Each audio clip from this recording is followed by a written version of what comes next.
नाज़रीन, थाणे बुलाखान में कोहिस्तान आबादगार फोरम तरफां टमाटा ऐं बसर ॿियनि मुल्कनि मां घुराइण वारे फ़ैसिले तोड़े फ़सलुनि जा अघ घटाइण ख़िलाफ़ एहतिजाज कयो वियो। उन हवाले सां रिपोर्ट करे रहियो आहे शहबाज़ उमरानी। थाणो बुलाखान में कोहिस्तान आबादगार फोरम तरफां बसर जी इम्पोर्ट बंदि न थियण, एक्सपोर्टरनि खे सहूलियतूं न ॾियण, बसर ऐं ॿियनि फसलनि जा अथरादू तौर ते अघ घटि करण ख़िलाफ़ रैली कढी एहतिजाजी मुज़ाहिरो कयो, जंहिंमें कोहिस्तान जे आबादगारनि, वापारीनि समेत वॾे अंग में माण्हुनि शिरकत कई। उन मौक़े ते आवाज़ टीवी न्यूज़ सां ॻाल्हाईंदे आबादगारनि ऐं ॿियनि चयो त सिंध सां ज़राअत जी नाक़स पॉलिसी ऐं असांजे वफ़ाक़ी गवर्नमेंट सां जेका सिंध दुश्मन पॉलिसी आहे उन ते असां एहतिजाज था कयूं। बसर जी जेका आमदनी सिंध में आहे ऐं 15 खां 20 गाॾियूं बलूचिस्तान मां अचनि थियूं, उन जे हवाले सां असीं फिगर ॾींदासीं त 600 गाॾियुनि खां मथे असांजो डेली बसर मंडी पहुचे थो।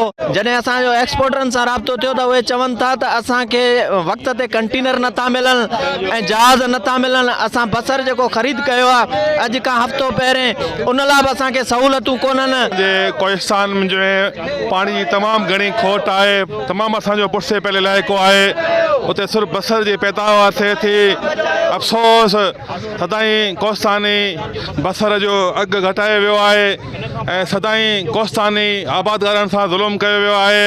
वफ़ाक़ी हुकूमत खां इहो मुतालबो था कयूं त ॿाहिरां बसर घुराइण बंदि कयो, सिंधी आबादगारनि खां इहो एहसासी महिरूमी ख़तमु कयो। जॾहिं बि सिंध जो बसरनि जी फसल तयारु थींदो आहे त वफ़ाक़ जे तरफ़ां एक्सपोर्ट ते पाबंदी लॻाई वेंदी आहे, छो जो एक्सपोर्ट तॾहिं बंदि कयो वेंदो आहे जॾहिं क्रॉप न हुजे। हिन टाइम ते पाकिस्तान में असांजे सिंध में ख़ाली 500 खां 600 गाॾियूं एवरीडे महीने के बसर जो तयारु थिए थो, मंडी में अचे पई, छो जो हिन एक्सपोर्ट बंदि करण सां असांजे टोटली ज़मीनदार तबके खे तबाही महसूस थी रही आहे। 3-4 महीना जेका सीज़न जा हलनि था उन में एक्सपोर्ट ते पाबंदी हूंदी आहे ऐं इम्पोर्ट खुलियलु हूंदो आहे। जॾहिं त आलू बस टमाटो उहे इम्पोर्ट कया वञनि था, बसर इम्पोर्ट कयो वञे थो, जंहिंसां पंहिंजे पाकिस्तान में रेट इंतिहा खां किरियो था वञनि। हिते अख़राजात ज़्यादा आहिनि, उन्हनि जी पूराई नथी थिए। गवर्नमेंट खां इहो मुतालबो था करियूं त बसर जे एक्सपोर्ट खे सहूलियतूं ॾिनियूं वञनि ऐं ॿाहिरां जेको अफ़गानिस्तान मां, ईरान मां बसर जेको इम्पोर्ट कयो थो वञे